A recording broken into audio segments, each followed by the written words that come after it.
दोस्तों, target with SDM आप सभी का स्वागत है। आज हम लोग कुछ बिहार से पंचायती व्यवस्था से कुछ महत्वपूर्ण प्रश्नों को लेकर आए हैं। यहाँ से निश्चित 1 से 2 प्रश्न आपको परीक्षा हॉल में मिलेगा आपको, क्योंकि बिहार का एग्जाम है।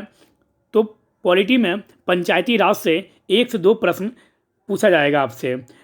तो चलते हैं, पहला प्रश्न देखते हैं। पहला प्रश्न क्या है? प्राचीन कालीन बिहार में ग्राम के मुखिया को क्या कहा जाता था? प्राचीन काल में ग्राम के मुखिया को बिहार में क्या कहा जाता था? ऑप्शन ए मुखिया, ऑप्शन बी ग्रामीण प्रधान, ऑप्शन सी ग्रामीणी और ऑप्शन डी ग्राम प्रधान। राइट आंसर ग्रामीणी। प्राचीन बिहार में ग्रामीण व्यवस्था जो थी वो मतलब सशक्त थी, और गांव की व्यवस्था जो थी वह ग्राम पंचायत के द्वारा संचालित की जाती थी। ग्राम पंचायत 5 प्रशासनिक इकाइयों में से एक थी, और ग्राम के मुखिया को ग्रामीणी कहा जाता था। क्या कहा जाता था? तो ग्रामीणी, टवर्गिनो द्विकार होगा यहाँ पर, ग्रामीणी कहा जाता था। गांव में सामूहिकता के भाव थे। पहले क्या था? पहले गांव में प्रेमता थी। पहले, अभी भी गांव में, शहरों की तुलना में अभी भी गांव में, जब आप गांव कभी जाइएगा तो अभी भी शहर की तुलना में गांव में जो है अभी भी लोगों में प्रेमता की अपार झलक है। अभी भी शहर में तो लोग धीरे धीरे दूर हो रहे हैं, एक घर में रह रहे हैं फिर भी एक दूसरे से वो बात नहीं कर, इतने व्यस्त हो गए हैं वो मोबाइल से, टेक्नोलॉजी में इतने बर्बाद हो रहे हैं आजकल के युवा पीढ़ी जो है, और बच्चा भी। बहुत सारे गार्जियनों को भी ऐसा देखा गया है कि वो मोबाइल में वो इतने व्यस्त हो गए कि जो अपने परिवार को वो समय नहीं दे पाते हैं। तो यहाँ पर यही बोल रहा है कि गांव में सामूहिकता के भाव थे, और ग्राम पंचायतों के शक्तिशाली होने से गांव में हर दृष्टि से विकास होता था, और गांव हर एक दृष्टि से संपन्न व स्वावलंबी होता था। ग्राम पंचायत का अस्तित्व मुगल काल तक बनी रही, परंतु अंग्रेजों की औपनिवेशिक शासन व्यवस्था ने सामुदायिकता के स्थान पर व्यक्तिगत उत्तरदायित्व को विशेष महत्व देना शुरू कर दिया, जिससे परंपरागत भारतीय ग्रामीण व्यवस्था पूरी तरह से छिन्न भिन्न हो गई। गांव बदहाल स्थिति में हो गया। ग्रामीणों की असहाय स्थिति को देखकर महात्मा गांधी ने कहा था महात्मा गांधी बोले थे कि भारतीय ग्रामीण जीवन का पुनर्निर्माण ग्राम पंचायतों की पुनः स्थापना से ही संभव है। मतलब क्या? पंचायती राज जो है यह गांधीयन फिलॉसफी से, गांधी जी के दर्शन से यह दर्शित है। पंचायती राज मतलब क्या? DPSP, directive principles of state policy, जो आयरलैंड के संविधान से लिया गया है, जिसका चर्चा भारतीय संविधान के भाग 4 में किया गया है। और डीपीएसपी जो है वो आयरलैंड के संविधान से लिया गया है, और आयरलैंड जो है इस डीपीएसपी को स्पेन से ग्रहण किया था, और आयरलैंड से हम लिए हैं, मतलब क्या, भारत देश लिया है। और डीपीएसपी का चर्चा जो है वो अनुच्छेद 36 से लेकर 51 तक में संविधान के भाग 4 में किया गया है, जो वाद्य योग्य नहीं है। मतलब क्या? डीपीएसपी को लेकर आप नहीं जा सकते कोर्ट में, और डीपीएसपी के अंतर्गत अनुच्छेद 40 के अंतर्गत ग्राम पंचायत का चर्चा किया गया है। आप यहाँ से यह भी याद रखेंगे। और अनुच्छेद 40 जो है वह गांधीयन फिलोसफियन से लाभान्वित है, यह आप याद रखेंगे, क्योंकि गांधी जी चाहते थे कि भारत का विकास तभी संभव है जब छोटे स्तर से विकास होगा, जब स्थानीय स्वशासन होगा। तो यह गांधी जी का विचार था। नेक्स्ट क्वेश्चन के चलते हम लोग। नेक्स्ट क्वेश्चन है, भारतीय ग्रामीण जीवन का पुनर्निर्माण ग्राम पंचायती की पुनः स्थापना से ही संभव है, यह किसका कथन है? क्वेश्चन कह रहा है यहाँ पर, जो ग्राम पंचायत के बारे में यह किसने कहा था कि भारतीय ग्रामीण जीवन का पुनर्निर्माण जो है वह ग्राम पंचायत की पुनः स्थापना से ही संभव है? तो अभी तुरंत हम बतलाए थे, महात्मा गांधी के द्वारा यह चीज़ कहा गया था, और option number c right answer Mahatma Gandhi. Gandhi से आपको पता होगा कि महात्मा गांधी के द्वारा भारत में पहली बार सत्याग्रह का जो प्रयोग है वह किस राज्य में किया गया? तो वह बिहार में कहाँ किया गया?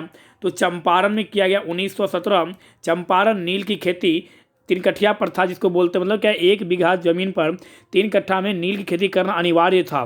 और राजकुमार शुक्ल जी की मुलाकात गांधी जी से गणेश शंकर विद्यार्थी के द्वारा लखनऊ अधिवेशन, कांग्रेस के लखनऊ अधिवेशन 32वां कांग्रेस का जो अधिवेशन था, उस अधिवेशन में जिसके अध्यक्षता अंबिका चंद्र मजूमदार जी के द्वारा किया गया, उस अधिवेशन में गणेश शंकर विद्यार्थी के द्वारा राजकुमार शुक्ल की मुलाकात महात्मा गांधी से करवाई गई, और राजकुमार शुक्ल के आग्रह पर महात्मा गांधी बिहार आने के लिए तैयार हुए, और 10 अप्रैल 1917 को वह बिहार पहुंचे और गांधी के द्वारा पहली बार सत्याग्रह शब्द का प्रयोग चंपारण में किया गया था।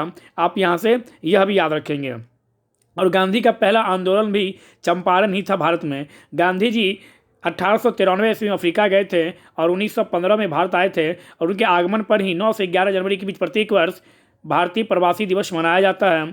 आप यहाँ से यह भी याद रखेंगे, महात्मा गांधी साहब यहाँ से यह याद रख सकते हैं। लेकिन गांधी जब पूछे गांधी के द्वारा पहली बार सत्याग्रह शब्द का प्रयोग कब किया गया, तो गांधी के द्वारा पहली बार सत्याग्रह शब्द का प्रयोग 1906 में अफ्रीका में किया गया था। यह भी आप याद रखेंगे। और अफ्रीका कब गए थे? 1893 ईस्वी में। जितना अभी इस वीडियो में बताया जा रहा है, यहाँ से आपको एग्जामिनेशन हॉल में 27 तारीख को हर हाल में आपको यहाँ से 1 से 2 प्रश्न अवश्य मिलेगा, यह आप विश्वास रखिए आप। तो इसका right answer Mahatma Gandhi. Next question की ओर चलते हैं हम लोग। पंचायती राज व्यवस्था के क्रियान्वयन हेतु बलवंत राय मेहता समिति का गठन किस वर्ष किया गया? पंचायती राज व्यवस्था के लिए जो है बलवंत राय मेहता समिति का गठन कब किया गया? यहाँ से क्वेश्चन आपसे यह बोला है, तो थोड़ा सा इसके संबंध में हम लोग देख लेते हैं क्या है। भारत में जो पंचायती राज शब्द का अभिप्राय जो है वह ग्रामीण स्थानीय स्वशासन पद्धति से है। यह भारत के सभी राज्यों में जमीनी स्तर पर डेमोक्रेसी को, लोकतंत्र को निर्माण हेतु राज्य विधानसभाओं द्वारा स्थापित किया गया है। ग्रामीण विकास का दायित्व सौंपा गया है इस पंचायती राज को, पंचायत को। जनवरी 1957 में भारत सरकार ने सामुदायिक विकास कार्यक्रम 1952 तथा राष्ट्रीय विस्तार सेवा 1953 द्वारा किए गए कार्यों की जांच के लिए 1957 में बलवंत राय मेहता समिति, किसकी? तो बलवंत राय मेहता समिति की स्थापना किया था। यह भी आप यहाँ से याद रखेंगे।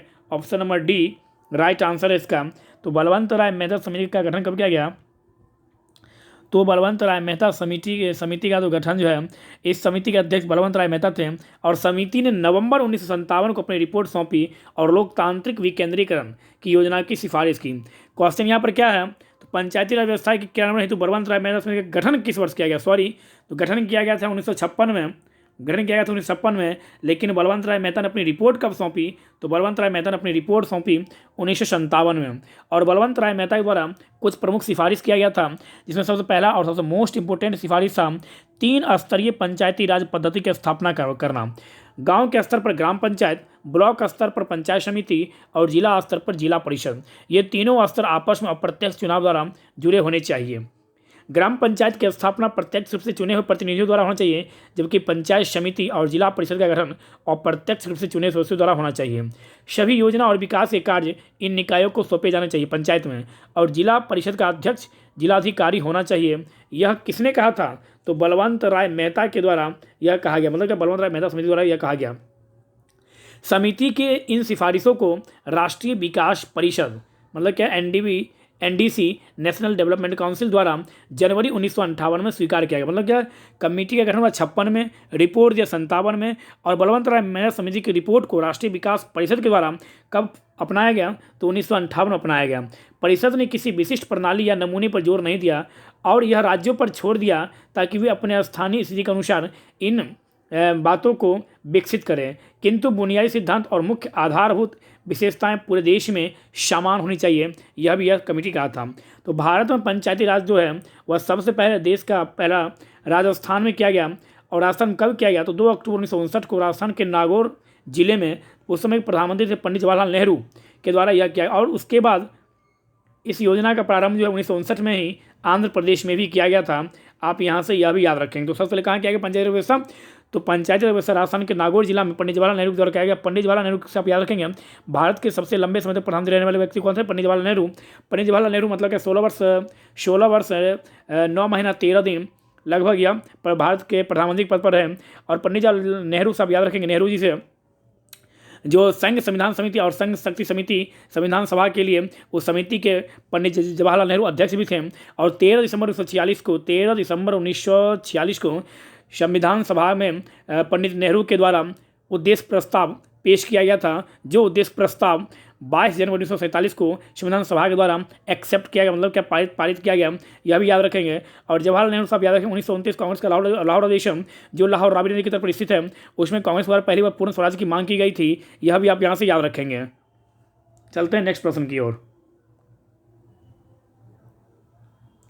राष्ट्रीय विकास परिषद ने बलवंत राय मेहता समिति की सिफारिशों को कब स्वीकार किया? तो राष्ट्रीय विकास परिषद में आपको पता चल गया होगा 1958 में, लेकिन डेट कभी पूछे तो 12 जनवरी 1958 को। मतलब क्या, बलवंत राय मेहता समिति का गठन हुआ 56 में, रिपोर्ट दिया 57 में, राष्ट्रीय विकास परिषद अपनाया कब? 12 जनवरी 1958 को। 12 जनवरी से आप याद रखेंगे राष्ट्रीय युवा दिवस कब मनाया जाता है? 12 जनवरी को राष्ट्रीय युवा दिवस मनाया जाता है। यहाँ से आप यह याद रखेंगे। चलते हैं नेक्स्ट प्रश्न की ओर।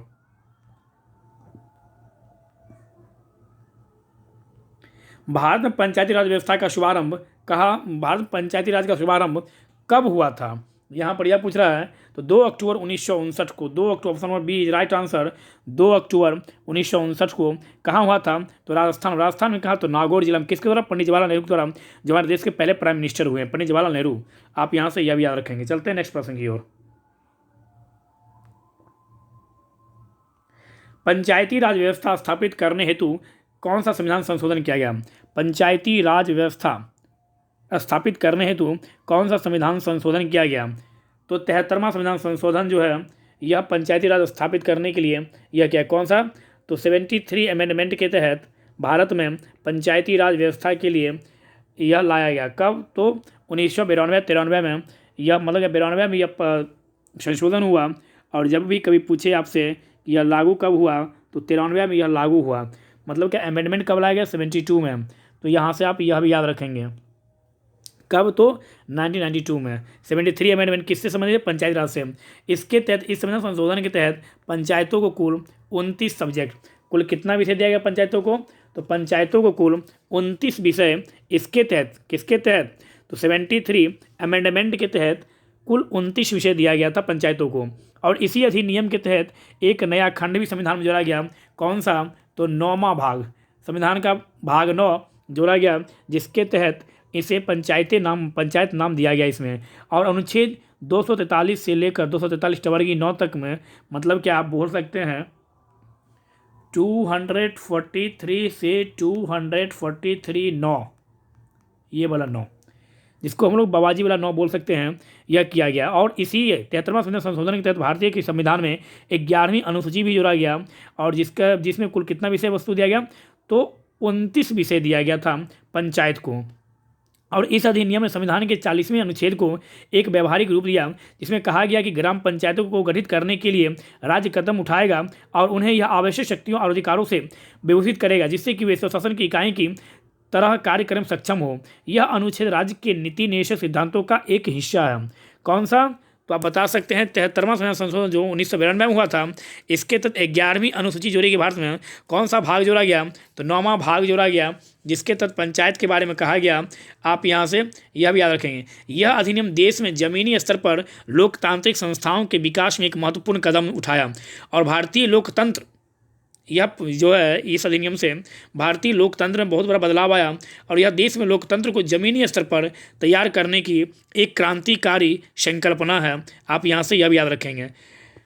ग्राम सभा त्रिस्तरीय प्रणाली, ग्राम सभा, यह अधिनियम पंचायती राज की ग्राम सभा का प्रावधान करता है। और इसमें गांव के स्तर पर गठित पंचायत क्षेत्र में निर्वाचित सूची में पंजीकृत व्यक्ति होते हैं। यह पंचायत क्षेत्र में पंजीकृत मतदाताओं की एक ग्राम स्तरीय सभा है। और यह उन शक्तियों का प्रयोग करेगी और ऐसे कार्य निष्पादित कर सकती है जो राज्य के विधानमंडल द्वारा निर्धारित किए जाते हैं। मतलब कि ग्राम सभा के मेंबर कौन होंगे?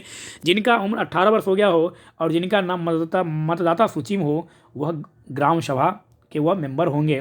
आप यहाँ से यह भी याद रखेंगे। 73वां संविधान संशोधन के तहत सभी स्तरों पर पंचायतों का कार्यकाल 5 वर्ष के लिए निश्चित किया गया। समय पूरा होने से पूर्व भी उसे विघटित किया जा सकता है। इसके बाद पंचायत के गठन के लिए नए चुनाव होंगे। 5 वर्ष की अवधि खत्म होने से पूर्व विघटित होने की दशा में इसके विघटित होने की तिथि से 6 माह खत्म होने की अवधि के अंदर चुनाव होना आवश्यक है। यह भी आप याद रखेंगे। यह भी है कि एक भंग पंचायत के स्थान पर गठित पंचायत जो भंग पंचायत की शेष अवधि के लिए गठित की गई है, वह भंग पंचायत की शेष अवधि तक ही कार्यरत रहेगी। मतलब कि जैसे कोई पंचायत है और उसे भंग कर दिया गया, तो जो उसका जो रेस्ट जो अवधि बचा नया चुनाव जो होगा वो उसी अवधि के लिए होगा। यह भी आप कह सकते हैं। एक पंचायत जो समय पूर्व भंग होने पर पुनर्गठित हुई है, वह पूरे 5 वर्ष की निर्धारित अवधि तक कार्यरत नहीं होती है, बल्कि केवल जो बचा हुआ जो समय है उसी समय के लिए वह कार्यरत होती है। आप यहाँ से यह भी याद रखेंगे पंचायत से। और राज्य विधानमंडल द्वारा पंचायतों को आवश्यकता अनुसार बहुत सारी शक्तियाँ दिया गया है और अधिकार भी दिया गया है, यह भी आप याद रखेंगे। यहाँ से चलते हैं नेक्स्ट प्रश्न की ओर। पंचायती राज व्यवस्था है तो किया गया संविधान में संशोधन 73वां संशोधन कब से देश में प्रभावी हुआ? कब से? तो 24 अप्रैल। आप यहाँ से याद रखेंगे कब से यह लागू हुआ। जब भी पूछे आपसे तो आप बताइएगा 24 अप्रैल 1993 से यह लागू हुआ। कब से? तो 1993 से यह लागू हुआ। 24 अप्रैल 1993 से यह लागू हुआ। इसलिए प्रत्येक वर्ष 24 अप्रैल को पंचायती राज दिवस मनाया जाता है। नेक्स्ट क्वेश्चन पर चलते हैं हम लोग। ग्राम सभा संबंधी संवैधानिक व्यवस्था संबंधी अनुच्छेद है। ग्राम सभा से जो संबंधित है वह कौन सा अनुच्छेद है? तो 243 का बी। 243 का बी जो है यह इसका उल्लेख है। यहाँ से आप यह याद रखेंगे। एक चीज़ और आप समझ लीजिए, जिस भी अनुच्छेद में कैपिटल में ABCD कुछ भी जुड़ा हो, इसका मतलब यह हुआ कि वह अनुच्छेद या वह बात या वह प्रावधान भारत के मूल संविधान में नहीं था, उसमें अमेंडमेंट करके, उसमें संशोधन करके उसे जोड़ा गया। अभी एक यहाँ पर शब्द आया संशोधन। तो संशोधन कहने का मतलब यहाँ पर यह है कि जो संविधान संशोधन का जो प्रावधान है वह भारतीय संविधान के अनुच्छेद 368 के तहत है और जो दक्षिण अफ्रीका के संविधान से लिया गया है। जब भी आपसे पूछे कि संशोधन कितने प्रकार से होते हैं तो 3 प्रकार से, साधारण बहुमत, विशेष बहुमत, विशेष और भारत के आधे राज्यों के विधानमंडलों से पारित। लेकिन जब पूछे अनुच्छेद 368 के तहत संशोधन कितने प्रकार से होते हैं तो अनुच्छेद 368 के तहत संशोधन का प्रकार जो है वह मात्र 2 प्रकार से है। यह भी आप याद रखेंगे। कौन सा? विशेष और राज्य। यह दोनों साधारण बहुमत से जो है संशोधन का प्रावधान वह अनुच्छेद 368 के तहत नहीं किया गया है। यह भी आप यहाँ से याद रखेंगे। एग्जामिनेशन हॉल में कन्फ्यूजन बहुत होता है, इसलिए यह बात तो यहाँ पर बतला दिया गया है जिससे आपको कोई भी कन्फ्यूजन नहीं हो एग्जामिनेशन हॉल में। नेक्स्ट, पंचायतों का गठन संबंधी संविधान में अनुच्छेद है। पंचायतों से जो संबंधित अनुच्छेद है वह कौन सा अनुच्छेद है? तो आप यहाँ पर बताओगे 243B, 243B। क्वेश्चन नंबर 8 क्या बोला है? सॉरी, क्वेश्चन नंबर 8 बोला है कि ग्राम सभा संबंधित संवैधानिक व्यवस्था। तो ग्राम सभा से जो संबंधित है वो 243A है। सॉरी, क्वेश्चन नंबर 8 का right answer option number B. Next, और क्वेश्चन नंबर 9 का right answer option number B 243B। Question number 10, पंचायतों की शक्तियां संबंधी संविधान में अनुच्छेद है। पंचायतों को जो शक्ति दिया गया है वह बोल रहा है वह कौन सा अनुच्छेद में है? तो 243G, 243G के तहत पंचायतों के पावर, पंचायतों की शक्ति के बारे में बतलाया गया। क्या हो सकती है? तो यहाँ पर यह बतलाया गया है कि जो आर्थिक विकास और सामाजिक न्याय के कार्यक्रमों को तैयार करने में, आर्थिक विकास और सामाजिक न्याय के सौंपे जाए कार्यक्रमों को कार्यान्वित करना, जिसमें 11वीं सूची के तहत 29 जो सूत्र दिया गया, 29 जो कार्य दिया गया है वह यह कर सकता है। कौन? पंचायत करेगा। यह भी आप याद रखें। कौन कौन सा थोड़ा बहुत देख लीजिए आप। चुंगी, मार्कर और शुल्कों का निर्धारण जो पंचायत द्वारा सौंपे गए हैं। राज्य की समेकित निधि कोष से पंचायतों को दी जाने वाली अनुदान, यह सब आप याद रखेंगे। चलते हैं नेक्स्ट प्रश्न की ओर। बिहार में त्रिस्तरीय पंचायत व्यवस्था कब से कार्य करना शुरू किया? बिहार में त्रिस्तरीय पंचायत जो है वह कब से कार्य करना शुरू किया? तो 2001 से। Option number B is right answer. Bihar में त्रिस्तरीय पंचायती व्यवस्था जो है वो 2001 के ईस्वी से कार्य करना शुरू किया। नेक्स्ट क्वेश्चन में चलते हैं। बिहार में ग्राम पंचायत कितनी है? बिहार में ग्राम पंचायत की संख्या कितनी है? तो बिहार में ग्राम पंचायत संख्या है 8386, मतलब क्या 8386 बिहार में ग्राम पंचायत संख्या। नेक्स्ट, बिहार में कितने पंचायत समितियाँ हैं? तो आप बताओगे बिहार में कुल 534 पंचायत समितियाँ। कितने पंचायत समितियाँ हैं? तो 534। नेक्स्ट, बिहार में कितने जिला परिषद हैं? तो आप बताओगे बिहार में कुल 38 जिला परिषद है। कितने हैं? तो बिहार में कुल 38 जिला परिषद है, मतलब क्या 38 जिला है बिहार में। नेक्स्ट, ग्राम सभा है अस्थाई है, अस्थाई है, ए एवं बी दोनों, या इनमें से कोई नहीं। ग्राम सभा जो है वो अस्थाई सभा है, यह याद रखेंगे। Option number A is right answer. Next, क्या ग्राम सभा के निर्णयों को किसी अन्य संस्था द्वारा परिवर्तित किया जा सकता है? Option number B is right answer. नहीं, ग्राम सभा के निर्णयों को किसी अन्य संस्था द्वारा परिवर्तित नहीं किया जा सकता है। आप यहाँ से यह भी याद रखें। नेक्स्ट, पंचायत समिति में कितनी अस्थायी समितियाँ होती है? पंचायत समिति में कितनी अस्थायी समितियाँ होती है? तो पंचायत समितियाँ में कुल 7 अस्थायी समितियाँ होती। कितने? कुल 7। Option number B is right answer. Next, त्रिस्तरीय पंचायत व्यवस्था में महिलाओं के लिए कितने प्रतिशत आरक्षण निर्धारित किया गया है? तो option number D is right answer 50%। कितना प्रतिशत है, तो आप बताओगे 50%। त्रिस्तरीय पंचायत व्यवस्था में महिलाओं के लिए बिहार में कितना, तो महिलाओं के लिए बिहार में जो है वो आरक्षण का प्रावधान कितना है, तो आप बता दीजिएगा।